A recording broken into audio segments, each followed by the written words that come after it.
Les textes liturgiques du jeudi 16 octobre 2025. Première lecture. L'homme devient juste par la foi, indépendamment de la pratique de la loi. Romains 3, 21-30. Lecture de la lettre de saint Paul apôtre aux Romains. Frères, aujourd'hui, indépendamment de la loi, Dieu a manifesté en quoi consiste sa justice. La loi et les prophètes en sont témoins. Et cette justice de Dieu, donnée par la foi en Jésus-Christ, elle est offerte à tous ceux qui croient. En effet, il n'y a pas de différence, tous les hommes ont péché, ils sont privés de la gloire de Dieu, et lui, gratuitement, les fait devenir justes par sa grâce, en vertu de la rédemption accomplie dans le Christ Jésus.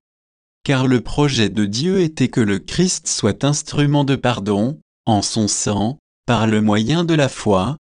C'est ainsi que Dieu voulait manifester sa justice, lui qui, dans sa longanimité, avait fermé les yeux sur les péchés commis autrefois. Il voulait manifester, au temps présent, en quoi consiste sa justice, montrer qu'il est juste et rend juste celui qui a foi en Jésus.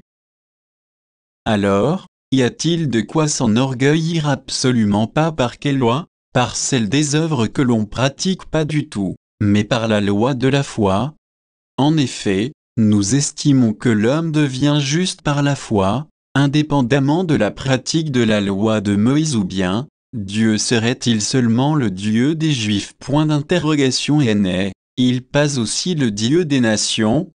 Bien sûr, il est aussi le Dieu des nations. Puisqu'il n'y a qu'un seul Dieu, il rendra justes en vertu de la foi ceux qui ont reçu la circoncision, et aussi, au moyen de la foi, ceux qui ne l'ont pas reçue. Parole du Seigneur. Psaume 129, 130, 1, 2, 3, 4, 5, 6 AB. Des profondeurs je crie vers toi, Seigneur, Seigneur. Écoute mon appel, que ton oreille se fasse attentive aux cris de ma prière. Si tu retiens les fautes, Seigneur, Seigneur, qui subsistera? Mais près de toi se trouve le pardon pour que l'homme te craigne. J'espère le Seigneur de toute mon âme, je l'espère, et j'attends sa parole. Mon âme attend le Seigneur plus qu'un veilleur ne guette l'aurore. Évangile.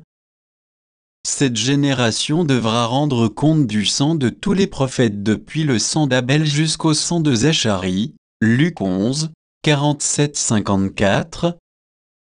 Évangile de Jésus-Christ selon saint Luc. En ce temps-là, Jésus disait, « Quel malheur pour vous, parce que vous bâtissez les tombeaux des prophètes, alors que vos pères les ont tués. Ainsi vous témoignez ce qui vous approuvez les actes de vos pères, puisqu'eux-mêmes ont tué les prophètes, et vous bâtissez leurs tombeaux. C'est pourquoi la sagesse de Dieu elle-même a dit, je leur enverrai des prophètes et des apôtres, parmi eux, ils en tueront et en persécuteront. Ainsi cette génération devra rendre compte du sang de tous les prophètes et ce qui a été versé depuis la fondation du monde, depuis le sang d'Abel jusqu'au sang de Zacharie, qui a péri entre l'autel et le sanctuaire. Oui, je vous le déclare, on en demandera compte à cette génération.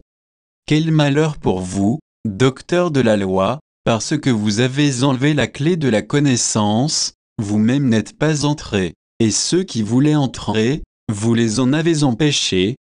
Quand Jésus fut sorti de la maison, les scribes et les pharisiens commencèrent à s'acharner contre lui et à le harceler de questions. Ils lui tendaient des pièges pour traquer la moindre de ses paroles. Acclamons la parole de Dieu.